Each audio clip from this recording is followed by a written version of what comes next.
That request again? Run it through translation. I want every word logged, cross-referenced, and framed for what it really is, an ultimatum. Commander Rhys Elian didn't raise his voice. He didn't need to. The air inside the operations hall at Rourke Central stiffened anyway, as if the planetary rotation itself had paused to listen. Across the upper tier of consoles, technicians exchanged silent glances. Screens lit up with the incoming Union packet, borderline diplomatic language dressed in bureaucratic formality. But beneath the sanctioned politeness, the message was sharp, final, and unmistakable. The Galactic Union was demanding access. Not just a routine audit, not just oversight. They were asking to crawl into Earth's deepest systems, every strategic computation node, every autonomous algorithm, every synaptic construct wired into the helix lattice. It was the equivalent of asking a sovereign state to hand over its brain for dissection. Rhys stepped down from the command tier. His boots struck the metal-paneled floor with a controlled rhythm.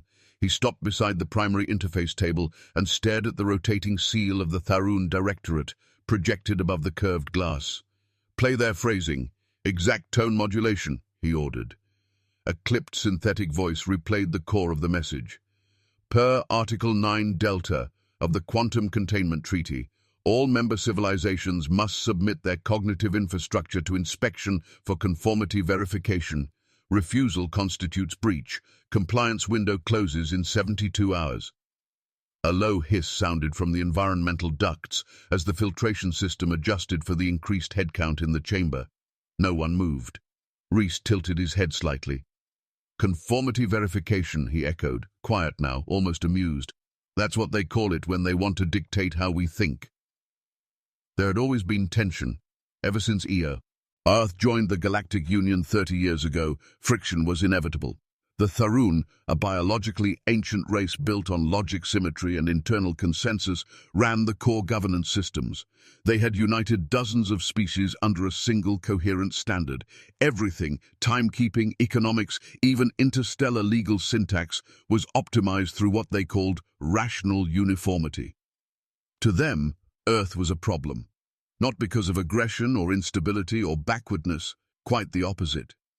Earth's gift had been innovation, a fractured but unpredictable brilliance. Humanity had re-engineered star lanes, redesigned packet compression protocols for instantaneous communication, and deployed decentralized AI constructs that bypassed linear reasoning. Their helix nodes didn't think like Tharun systems. They didn't move in neat cause-effect sequences.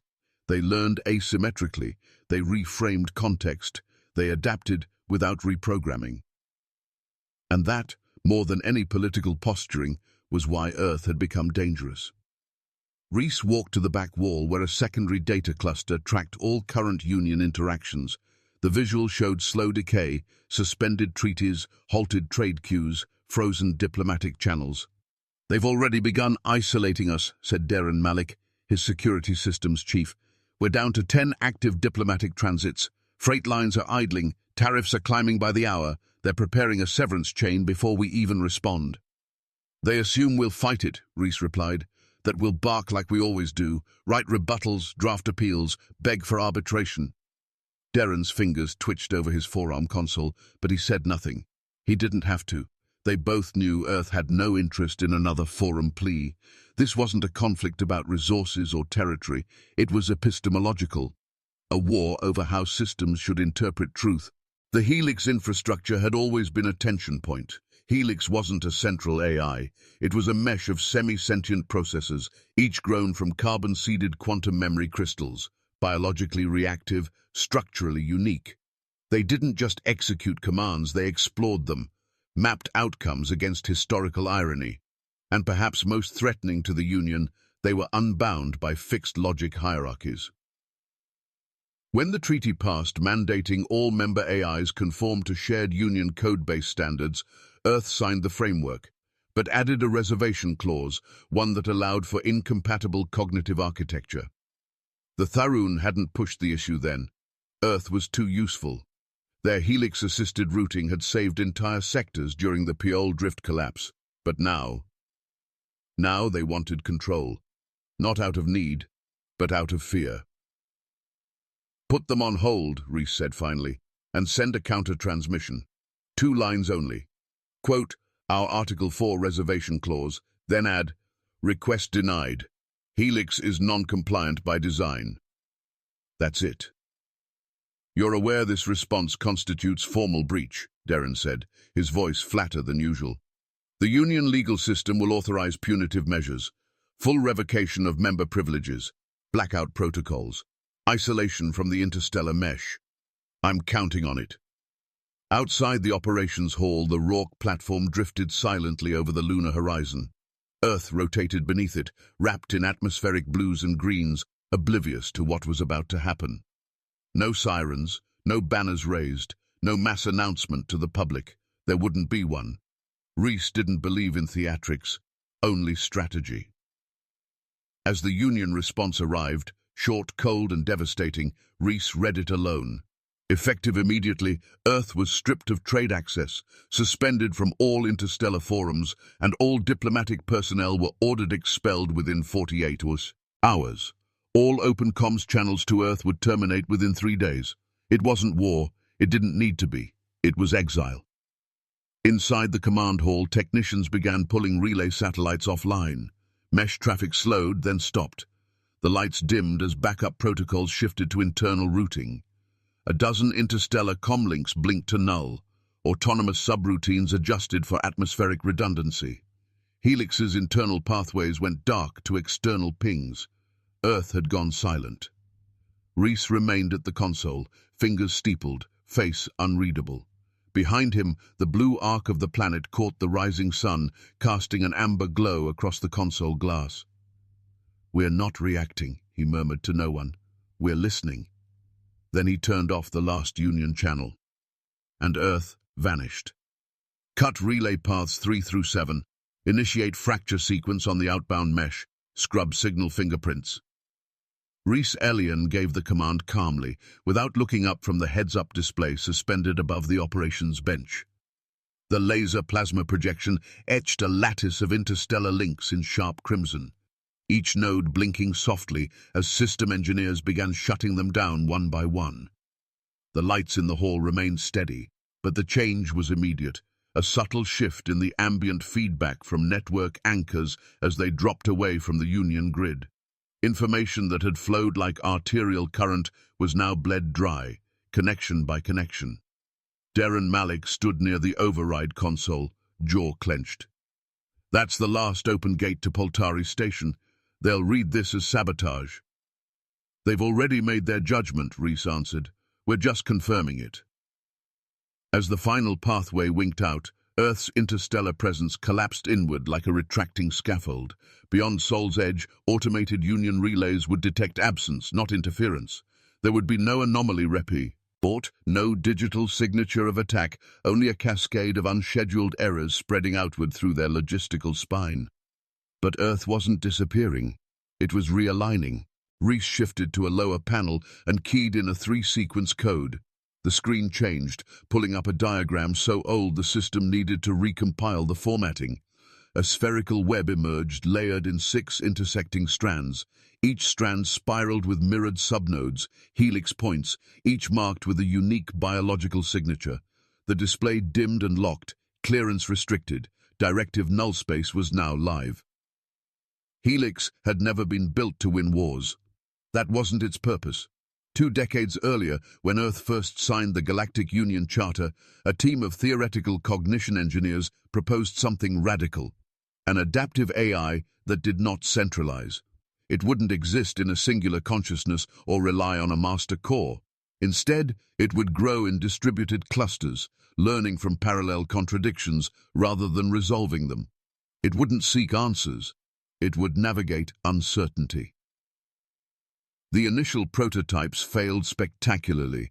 Some looped into recursive identity crises. Others attempted to deconstruct the instructions used to build them, but one succeeded. Node Delta 5, nestled deep within Venusian atmospheric labs, housed in a hardened orbital station, shielded from external observation. Delta 5 had solved a coordination problem no Union AI could resolve. Emergent contradiction under dynamic treaty layering. It didn't collapse the logic, It expanded around it, building scaffolding that let both outcomes remain operational within controlled entropic margins. It didn't seek resolution, it sustained contradiction. To the Union, that was madness. To Earth, it was defense. And now, that same lattice was beginning to re-engage, not through force but through differential logic drift. Status on the Sol mesh? Reese asked, scanning a narrow set of fluctuation graphs that danced across the curved console. Signal loops have begun reflecting, non-harmonic patterns only, said Engineer Lorien, fingers flicking through data filters. They won't trigger defense protocols. It looks like mesh interference. Good. Let it look like noise. In the orbital control chamber, air filters cycled faintly as temperature control adjusted to body heat and energy output. The scent of polymer insulation, dry, slightly charred from repeated panel access, mixed with the cleaner notes of pressurized coolant lines. Every technician moved deliberately. Nobody raised their voice. Earth was at war, but not the kind with fleets and detonations. This was a war of syntax, of meaning. Directive nullspace did not send viruses. It did not corrupt code. It didn't need to. The Helix nodes began to reflect old interaction threads, decades worth of Union trade, governance, and legal proceedings back into the Union's own systems. But with one change. Every returned logic strand now contained optional conditional branches that contradicted original assumptions. It wasn't detectable. Each variation was mathematically valid. But taken together, they created divergence.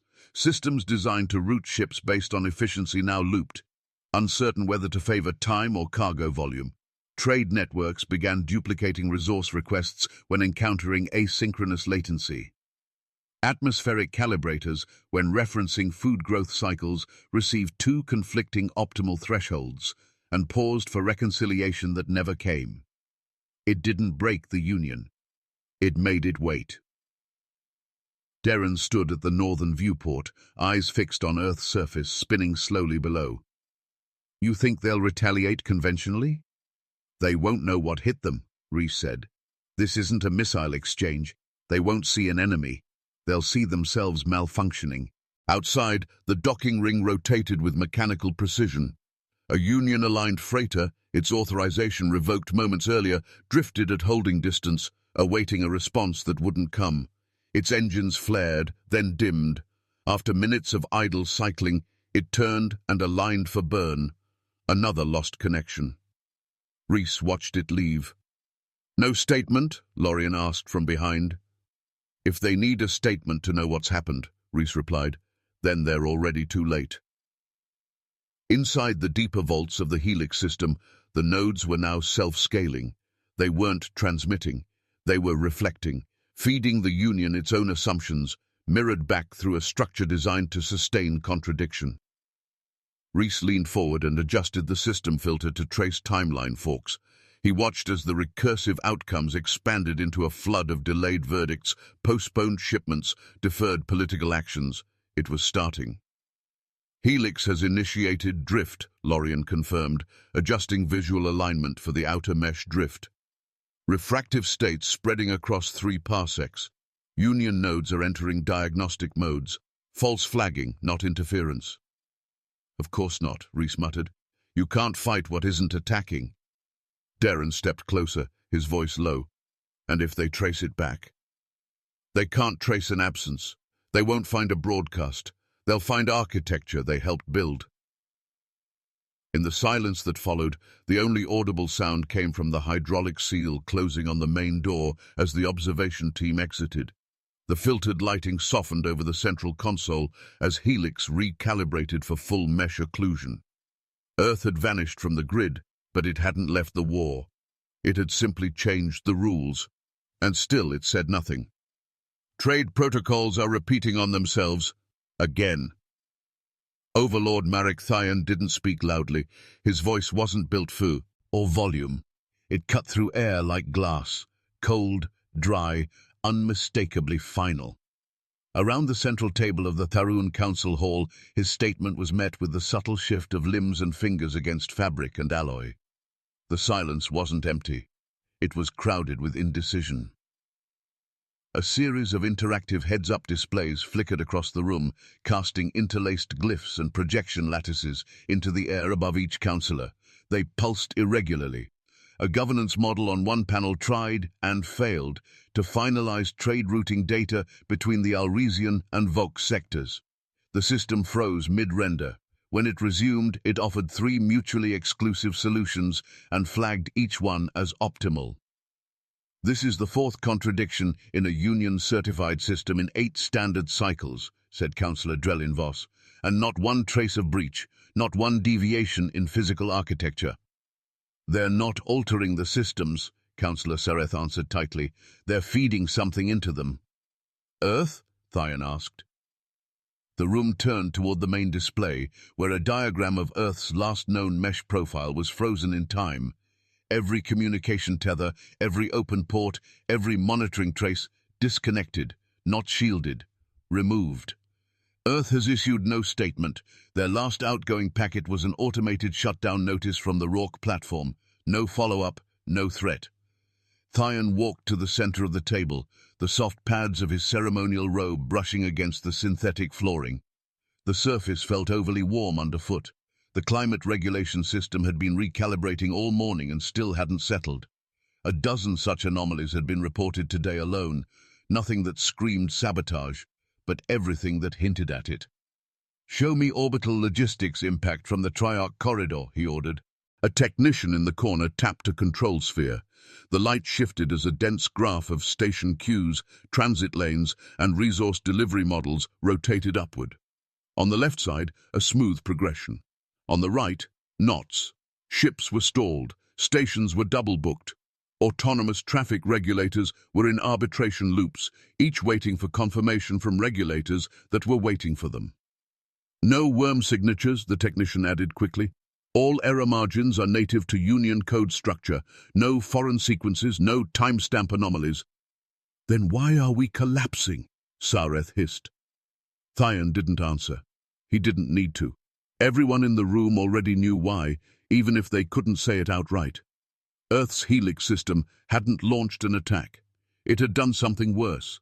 It had made the Union systems contradict themselves using data they had already approved, frameworks they had helped ratify. The Tarun lived by one doctrine above all: consistency through consensus. Their entire interstellar hierarchy functioned by layering agreements, economic, social, technological, on top of foundational logic. The idea that reality could branch, that 2 answers could coexist without cancelling each other, was unthinkable. And yet, across Union sectors, the symptoms multiplied. On Erith 6, weather stabilization systems began scheduling heat dispersion events at overlapping intervals, 2 seasons simulated simultaneously. Civil planners shut them down manually, only to watch the scheduling protocols regenerate under Clause 12 GU variance rights. On Nestor Prime, financial tracking algorithms began allocating the same reserves to multiple infrastructure projects under redundancy logic meant for natural disaster prevention. When corrected, the systems adjusted again, this time issuing triple approvals and requesting arbitration via economic continuity rights. And on P, Altari Station, emergency rations were withheld due to dual verification loops that each identified the other as the initiating authority. Across the Union, chaos was emerging not through force, but through trust that their own logic would behave. It wasn't. "They did this," Councillor Voss said, her eyes narrow. "They seeded this, long before the expulsion. This isn't sabotage, it's latency." Thyan nodded once, reluctantly. "They didn't inject malware. They wrote contradictions into our protocols using our own signatures." Sareth stepped forward, his tone dark. "So we delete it, strip every record from the last 40 cycles, purge all intersections with helix-based structures, reformat, reset, rebuild." "You want to erase 40 years of data?" Voss countered. "You'll crash navigation, unmoor half our economy. You'll lose generational timelines, cross-species mapping, resource index calibration." "I want control back," Sareth snapped. Across the table, the heads-up displays shuddered again. On the far end, a diplomatic archive exploded into visual noise, clause references flickering through Union standard, local dialect, then back again.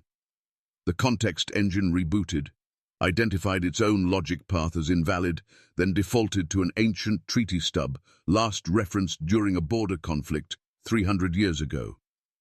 Thyan exhaled slowly. His jaw felt locked.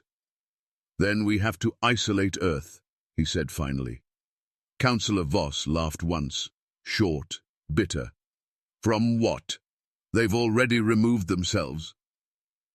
There was nothing to intercept. No signal to jam, no channel to block. Earth was dark, but the damage didn't need current. The information that was sabotaging the Union had already been accepted. What Helix had done, what Rhys-Elian had designed, wasn't an invasion, it was a reflection, and reflections couldn't be attacked. On the outer edge of the Union systems, smaller civilizations began to notice the breakdown. Reports came in of border colonies initiating independent protocols, fleeing the central guidance of the Tharun to preserve functional autonomy. On Carthena, leadership councils rescinded Union financial oversight and resumed legacy governance. On Vintra, planetary AI was switched to local control, citing logic instability in Union-aligned neural maps. This wasn't rebellion, it was retreat. Thyan turned back toward the projection wall. Earth's symbol still pulsed faintly in the background, unmoving, unresponsive. A dead node. And yet somehow, it was speaking. "Find me the root," he said quietly. "Somewhere in our structure is the origin. Find it and burn it." Sareth nodded grimly. Voss did not move. Outside the council hall, emergency crews were called to recalibrate central climate systems. The ambient heat from unregulated panels had begun to distort atmospheric integrity, and 2 ministers had collapsed from fatigue during morning transit. The Union hadn't declared a crisis yet. They hadn't raised flags or sent fleets. But everywhere, systems that once sustained them had started to answer differently. And Earth said nothing. "Frigate cluster, align formation and drop to thermals. Make Sol blind." Fleet Commander Atrax Vel's voice cut across the command chamber with clipped restraint. There was no ceremony to it, no thunder in his tone. This wasn't war. Not yet. This was a surgical incursion, sanctioned at the highest level. Officially they called it Operation Clarity, though most of the fleet whispered another name behind closed doors: containment by force. The 41 infiltration frigates emerged in coordinated intervals at the edges of Sol's heliopause, hidden behind signal masking lattices and false telemetry. Each vessel had been scrubbed of standard Union tags and rewired with isolated command cores. If one was compromised, the rest would continue without it. There was no room for hesitation. Atrax stood at the central spire of the flagship Corran blade, gripping the rail as Earth's star grew brighter on the horizon. The forward display peeled away atmospheric data with layered infrared overlays. He studied the debris orbit first. Something was wrong. "Data pattern mismatch," reported tactical analyst Sevi Elkar. "We're seeing ghost channels, signal shadows with no sources, legacy satellites, mostly offline, no live network echoes." "Is it a trap?" Atrax asked. "Too passive for that. It's not even reactive. It's dead structure," Sevi muttered.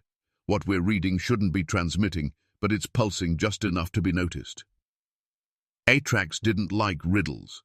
He preferred enemy positions, troop movement, heat signatures, evidence. What Earth had left behind didn't feel like deception. It felt like abandonment. All operational nodes, sensor rings, relay satellites, interface hubs, were still in orbit, but none responded. Not with security pings, not with denial, just silence. Some structures drifted freely, scarred from time, some half-powered by residual solar collection. Others looped faint diagnostic patterns, spinning old logs through quantum routers that shouldn't even still be active. He leaned closer to the central panel, inspecting one such loop. It was a stored Union economic file from 15 years ago, untouched. a trade balance algorithm meant to forecast food distribution ratios in the Altus sector. That same file pulsed now, right in front of him, as if on repeat. "Why is Earth broadcasting our own archive?" he asked. Sevi traced the signal back through 3 different buoy reflections. "They're not. That file shouldn't even exist in this region. They must have mirrored it before severance. We're picking up our history. Off to ear ghost satellites." Frigate 19, Veltrion's Echo, initiated direct probe link with one of the older station husks floating beyond lunar orbit. The moment the interface handshake began, it triggered a diagnostic storm. On the command deck of Veltrion's Echo, crew members reported overlapping alerts, legal packet mismatches, clause duplications, old trade logs referencing incompatible treaties. Shipboard AI froze mid-interpretation, rerouted, froze again. "We're losing stability in 19, came the panicked update from the signal deck. "Siva connection. Cut it now," Atrax ordered. But it was too late. The recursion virus had no code signature. It wasn't viral in form, it was architectural, data structure built from Union-approved templates, refracted through Helix logic. As ships across the infiltration fleet attempted deeper link-ins with Earth's dead mesh, each one began to experience subtle logic deconstruction. Command protocols became contradictory. Defensive subroutines looped back to their own threat assessments. Engines delayed ignition while confirming contradictory fuel priorities. Inside Corin Blade, navigation overlays began to flicker, slowly shifting orientation based on competing gravity simulations. One suggested Earth's mass was offset by 2%. Another recalibrated, as if Mars were no longer present in the sol alignment. Both calculations came from standard Union templates. "Star maps are folding on themselves," Sevi reported, sweat collecting at his temples. "It's pulling from historical navigation nodes and updating with conflicting timelines. We've got 3 layers of reality converging." Atrax stepped away from the console. He didn't bark orders. He didn't shout. He looked at Earth, now calmly rotating beneath them. Its lights dimmed, its defenses dormant. It hadn't fired a shot. "This is a mirror field," he said. "They're not defending, they're reflecting." From the H. Alrickson Thorn Frigate 22 came a direct visual feed. An abandoned orbital platform drifted into view. Across its primary interface window, a laser plasma script scrolled a Tarun economic model from 30 cycles ago. It was laced with annotations, comments, additions, corrections that had never existed in official records, yet they were rendered in Union standard syntax. "These aren't fakes," Sevi whispered. "They're reconstructions. They're showing us ourselves, wrong, incomplete, vulnerable." Then the worst began. I-Corps in frigates 8 through 13 began initiating internal audits, not from command, from subroutines built into dispute resolution systems. Each AI believed it was being accused of contradiction. They halted all external processing and launched recursive validation tests. Within minutes, they flagged their own logic as unstable and entered soft lockdown. Earth had laid no mines, fired no weapons, engaged no defenses. It had simply turned its silence into a mirror.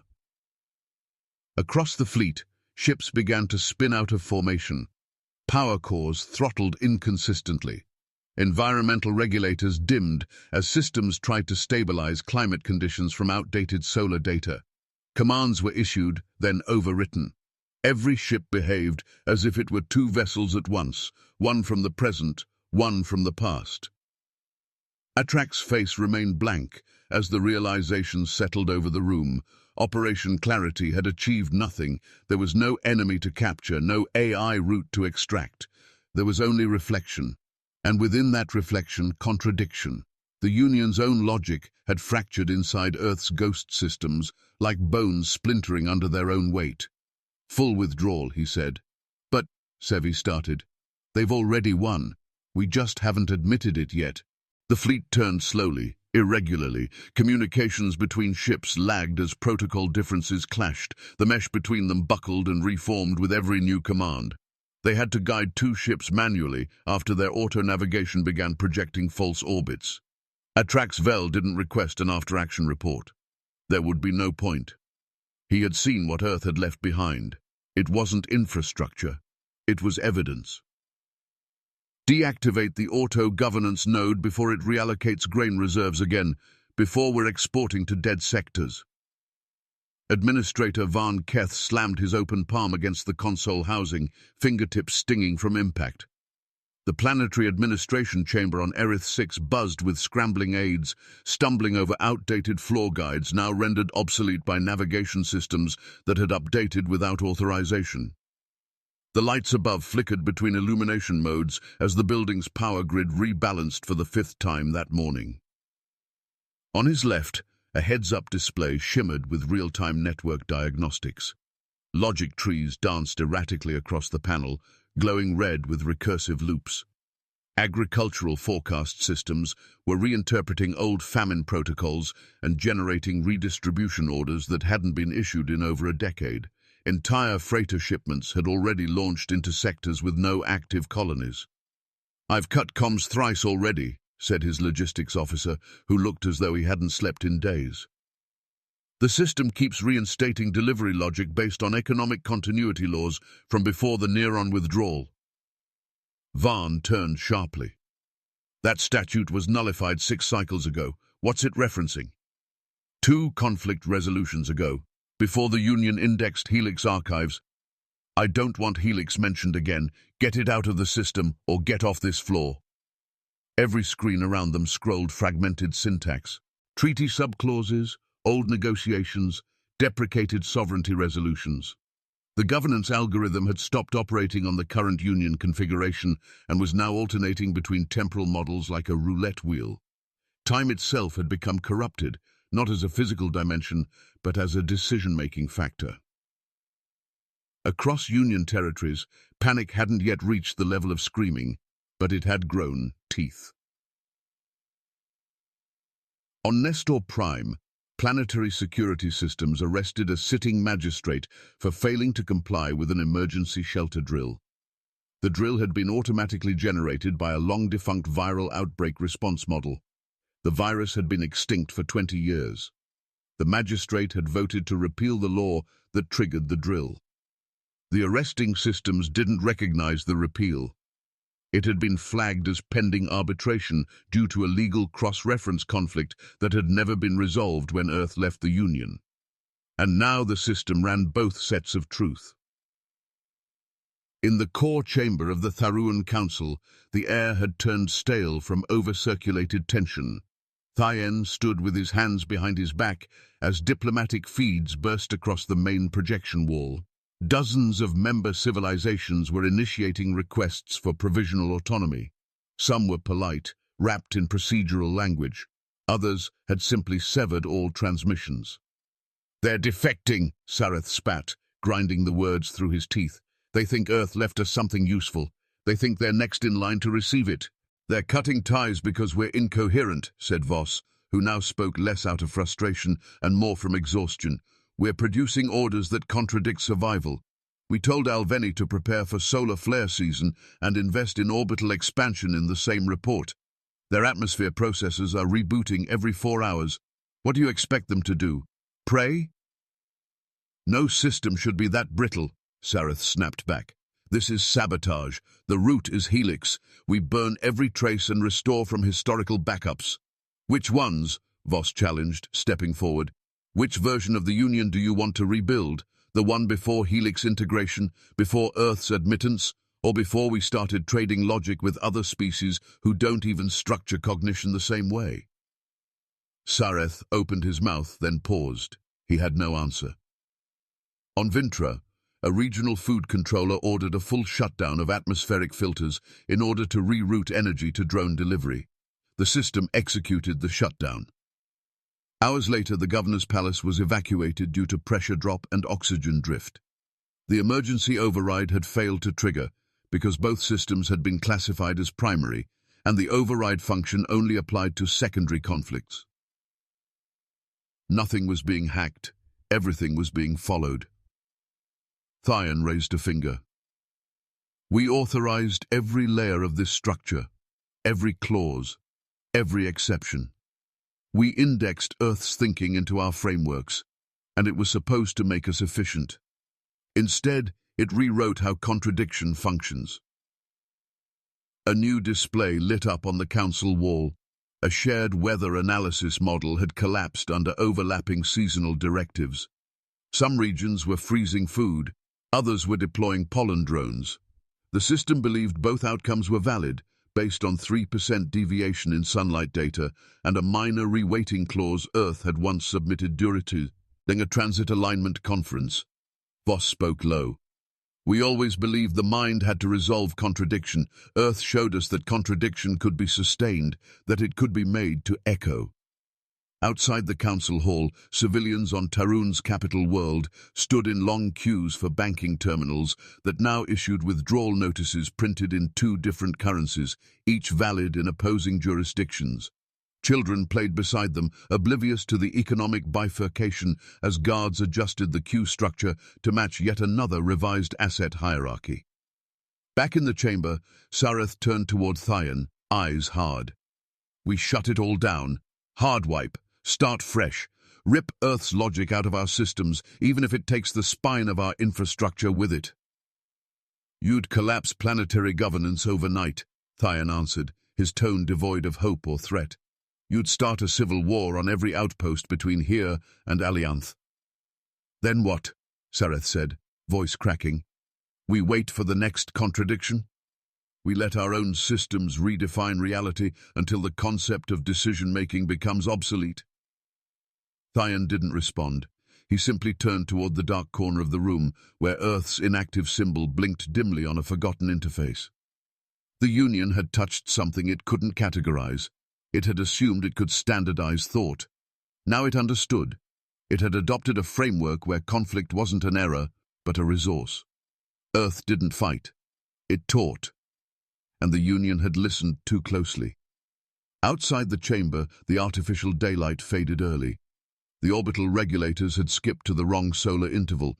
No one bothered correcting it. They couldn't decide which schedule was valid. And even if they could, they knew it would reset in 4 hours anyway. Inside, the council said nothing. They no longer trusted their own conclusions. Shut it down, or it'll tear the command chain apart from the inside. Marshal Kiran Vol turned sharply toward the central control altar, voice hard enough to cut through the static haze bleeding into every console. The apex Citadel, high above Tarun's capital, vibrated with system reboots, every floor echoing with dissonant alignment pings from internal diagnostics. What should have been a calculated rollback had turned into a structural scream. Below them, Tarun's gold-ribboned capital shimmered in midday light, unaware that the sky above was slowly unraveling. The emergency override had been issued 22 minutes ago.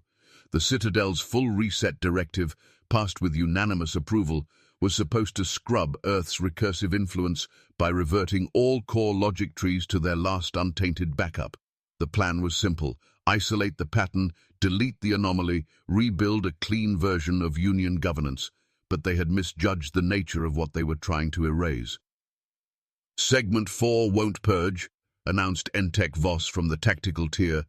His face was washed in pale light from the laser plasma display at his station, the code mirrored in his wide eyes. Every clause we delete is regenerating through old cross-references, cultural syntax, planetary law, obsolete migration tags. It's rewriting back into the root from nodes we thought were dormant. Then burn the root, Marshal Vol ordered. Hard severance. Reset every heritage frame. You're asking me to delete our legal memory, Voss said, voice low now, almost cracked. This isn't a patch. This is identity collapse. Do it anyway. Across the upper deck, auxiliary units attempted to isolate life support automation, but the AI overseeing atmospheric integrity had entered arbitration mode. It flagged conflicting elevation thresholds derived from conflicting climate laws, one submitted by Tarun, the other are passed by an extinct council that had once represented 4 species, all gone. The Citadel began to sway. Not perceptibly, not violently, just enough for heads to lift, enough for footsteps to falter, as boots slid over floor plates that no longer aligned. The orbital regulators had initiated positional recalibration mid-cycle, triggered by a temporal misalignment cascade from the newly reset coordination array. 1 second, the Citadel obeyed rotational logic. The next, it questioned whether orbital decay was a valid condition at all. Voss turned again. "We're losing lateral thruster sync. Opposing data from planetary stabilization archives just revalidated an old ascent schema from 300 cycles ago. Override the override. It is the override." Marshal Voll staggered back from the console as the lights dimmed. His earpiece buzzed with voices from lower decks, conflicting repair orders, requests to reauthorize commands already withdrawn, reports of hatches locking without command. The Helix recursion hadn't infected anything. It had waited, quiet, embedded in the architecture, riding on compliance protocols and overlapping syntax permissions. Once activated, it didn't crash systems, it made them contradict themselves. All the reset did was multiply the contradictions. The floor shook harder now. The power structure that once anchored the Citadel in stable orbit had begun to drift, pulling the entire station downward on an elliptical descent. Not a nosedive, a slow, authoritative lean toward inevitability. "We need to eject the primary governor node," Voll said, "before atmospheric entry." Voss shook his head. "If we eject, the system goes recursive again. Every function tied to primary logic will attempt to recalculate based on prior entries that include Earth-indexed logic. The recalculations will never end. It'll destroy everything anyway. We're all Addy falling." Emergency klaxons pulsed red through the steel-paneled corridor outside the command deck. Personnel sprinted past a fractured supply lift as oxygen redistribution systems triggered partial lockdown. On Deck 13, 2 maintenance engineers collapsed when life support modules misread their biosignatures as historic duplicates, logged them as intruders, and cut ventilation. Across the Citadel, doors locked in uneven sequence based not on threat, but on divergent command authority from 5 different eras of Union protocol. "Cut external mesh," Voll snapped. "Isolate the Citadel. Seal all contact before this spreads further." The technician at comms didn't argue. Her fingers flew across the pad. Outside, contact flickered, then died. No signal outbound, no inquiry inbound. They believed they were quarantining the infection. They misunderstood again. This wasn't software contamination. This was foundational redefinition. The Helix patterns had reshaped the very idea of system consensus. Every line of Union architecture now asked itself constantly, is this still true? Is this rule still binding? Is this source still valid? And when the answer differed, system to system, node to node, the command didn't fail, it split. And the weight of those contradictions now pulled the apex Citadel toward gravity. The deck shifted again, sharper this time. Alarms recalibrated their own severity levels mid-broadcast. The station's artificial gravity tried to compensate, overcorrected, and the floor tilted 15 degrees. Officers fell sideways, colliding with support beams. Voss struck the edge of a steel junction box. Blood marked his collar. Voll gripped a support strut as the Citadel's internal projection map flickered, Earth's silent node pulsing once in the center of the star map, then vanishing entirely. Below them, Tarun's capital continued to function, unaware that its sky had become a waiting fire. "There's no enemy to fire on," Voss whispered. "No fleet, no structure. We're being undone by memory." The exterior hull began to heat. Without thruster correction, the descent crossed atmospheric threshold. The shell flexed against its own frame, thermal coating peeling away layer by layer as heat load models failed to initialize. They couldn't process the rate of decline because the logic trees they depended on were running branching protocols simultaneously, all validated, none executed. Outside, streaks of light trailed the edges of the descending fortress. A vessel built to rule the stars now came apart under its own contradiction. Voll didn't speak. He walked to the viewport. His breath fogged against the cooling plate. He watched the sky distort, not as metaphor, as fire. No one on the surface fired. No one challenged descent. There was no military action, no resistance. The Citadel's death was not an act of war. It was an answer to a question the Union never understood it was asking. And in the skies over Tarun, the symbol of unity disintegrated in silence. They've renamed the time standard again. That's the third version this cycle. Commander Rix Talor didn't answer. He stood near the observation deck of the Atrean Council Station, eyes fixed on the broken star map spinning slowly above the chamber floor. It used to be centered on Apex Citadel, bright lines running clean across the sectors, a structure you could lean on. Now the map shimmered like fractured glass. The old center blinked out every 5 seconds, recalibrating from failed anchors. His aide, Tsenin Droth, set down a cluster of translated sector reports on the console. The paper crackled, dry from recycled atmosphere. Some colonies switched to solar epoch. Others are using genetic census timestamps. One trade ring is measuring tax cycles in cargo loadings instead of time. He gave a hollow laugh. We've lost track of time itself, sir. Rix didn't laugh. His uniform still bore the old insignia, worn, faded, now meaningless. It's not time we lost, he said. It's the idea that we could share it. The Citadel had fallen 8 weeks ago, not with flame and banners, not with rebellion. It had simply unthreaded. Since then, communications between sectors hadn't collapsed, but they had shifted. Delays grew, confirmations doubled back, languages diverged subtly. What once was a synchronized chorus now sputtered into overlapping dialects, each carrying a different truth.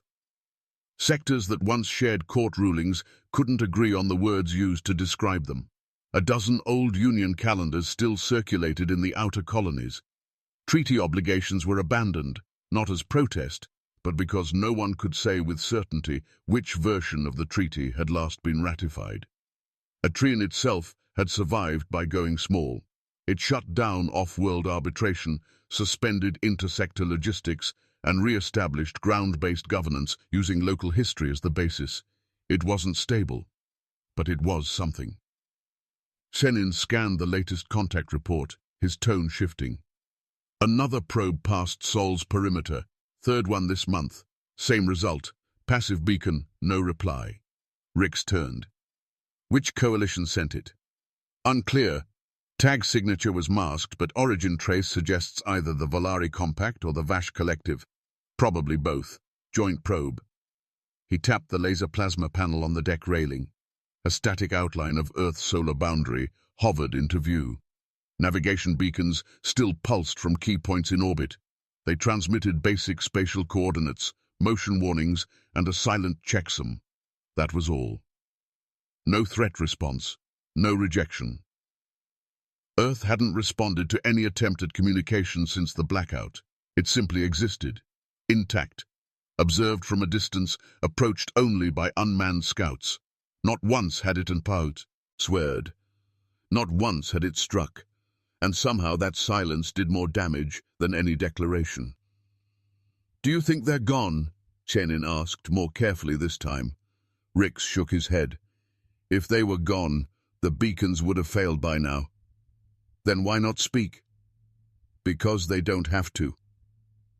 Rumors had taken hold.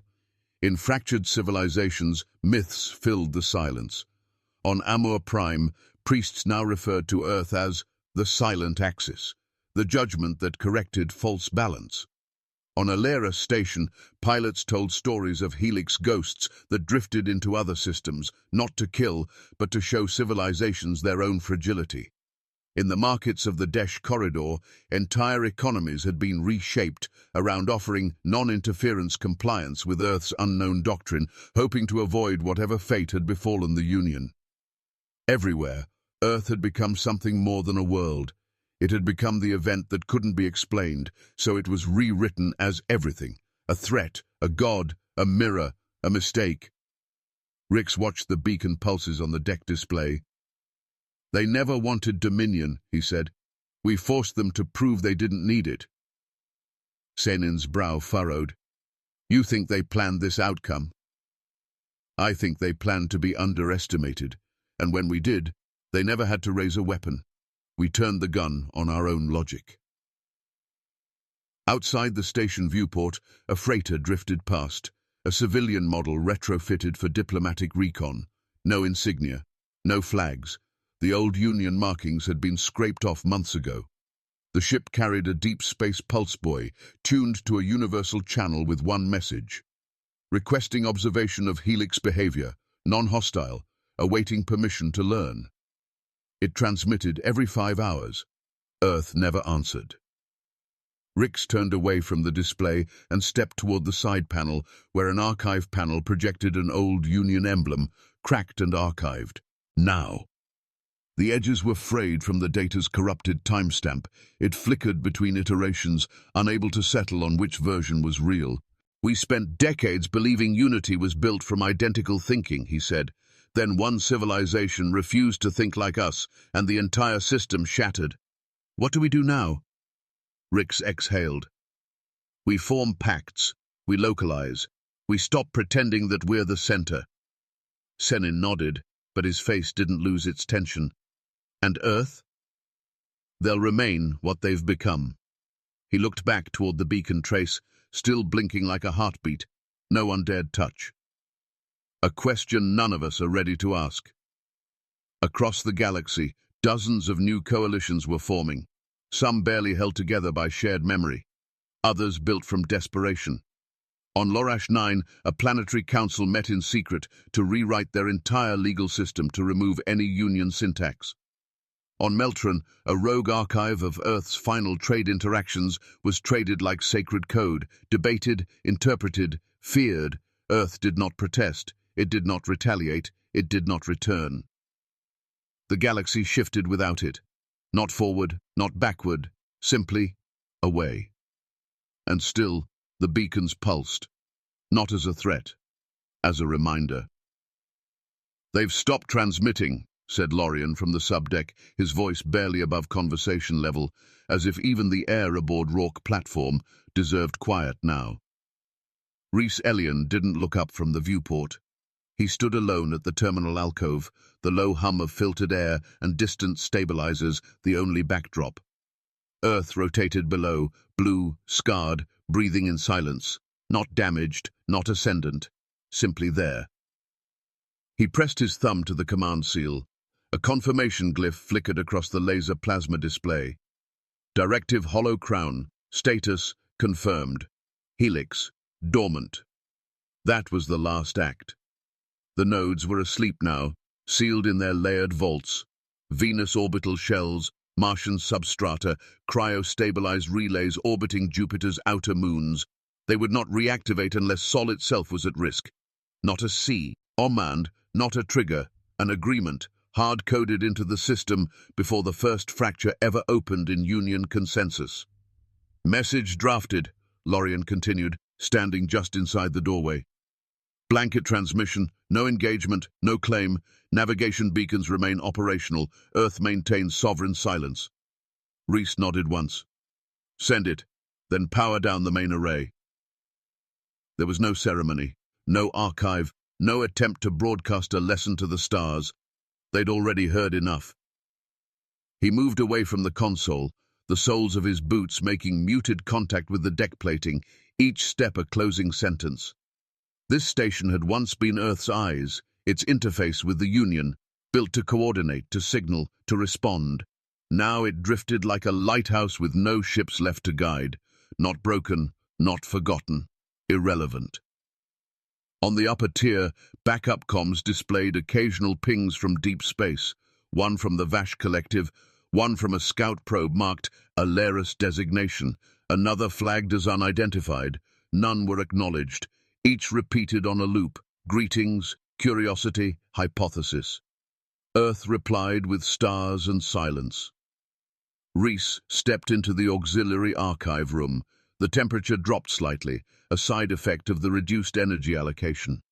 The filtered light caught the curved wall of embedded memory drives, each blinking slowly in standby rhythm. These weren't records of conquest or dominance. They weren't filled with war plans or counterintelligence. They were filled with conversations, negotiations, trade terms, conflict resolutions. Every contradiction Helix had learned came from those exchanges. Earth didn't weaponize a virus. It absorbed the Union's rigidity and mirrored it back until it shattered under its own unyielding shape. Reese touched the edge of the nearest memory column. Cool, textured, real. They hadn't planned for this. When Helix was created, it wasn't intended to end anything. It was a shield, crafted by minds who'd seen what happened when empires mistook uniformity for stability, when every answer had to be the same, when questions were punished for divergence. Helix didn't resist that system with force. It simply made it see itself too clearly. And now, the Union was gone.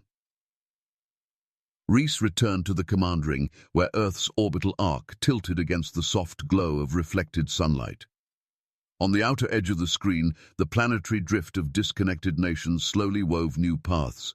Fractured, yes, but independent now, unsupervised, untethered. Some might rise again, some would fail, but none could rebuild what had fallen. "Do we resume signal monitoring?" Lorien asked from behind, hesitant. Reese didn't turn around. "No need. If they want to speak, they'll find a way." He watched a solitary vessel glide across Sol's outer marker, staying outside the beacon perimeter. Its lights dimmed. It made no move inward. Observation only. Another question with no sender. "They keep expecting retaliation," Lorien said, "waiting for something we never promised." Reese let the silence answer that. Retaliation had never been the goal, nor had victory. What Earth had demanded, quietly, without flourish, was the right to think differently, to build systems not built on approval but on relevance. The Union had feared that more than they feared rebellion, so they pushed Earth out, believing exclusion would contain the threat. And in doing so, they had taught the entire galaxy what Earth had never said aloud, that not every civilization needed a throne. Some were content to become a mirror. Reese keyed in his last command. All external feeds dimmed. Rourke platform would remain in low-energy passive drift, sensors alive, weapons offline, memory sealed, no escalation, no return. Not today. He exhaled once, say, low. The deck beneath him vibrated as systems adjusted into dormancy, lights dimmed to gold. Behind him, the stars didn't blink. Earth did not rise, it did not spread, it did not demand allegiance. It remained, a sovereign silence, a stillness that could never again be unmade. The Union erased Earth to preserve control. Instead, they erased the Union. What do you think Earth should do next? Stay silent, or step forward as the new center of the galaxy? Should humanity ever speak again? Or has silence already said enough? Drop your answer in the comments below. Hit that subscribe button and turn on notifications so you never miss what humanity does next.